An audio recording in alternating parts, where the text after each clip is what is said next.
October is Domestic Violence Awareness Month. Many Hampton Roads organizations are joining forces to bring attention to violence in the area. Yeah, Casey Baylor spoke to a center about the trends that we're seeing here.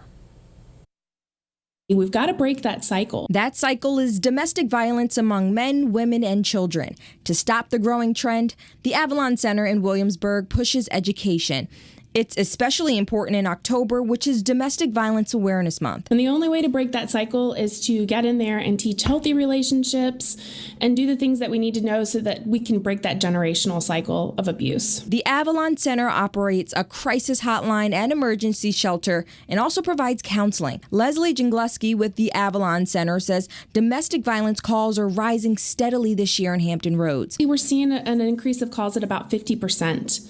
Which is massive. In 2017, the Avalon Center reported roughly 1,500 calls. That number was up to 1,700 last year.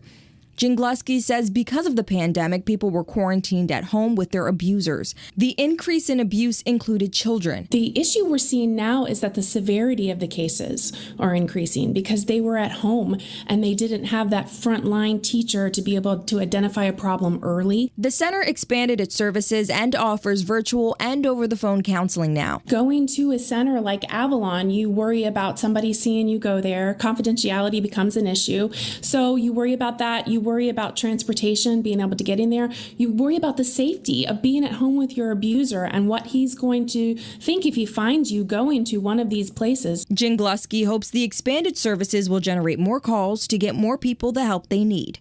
For 13 News Now, I'm Casey Baylor.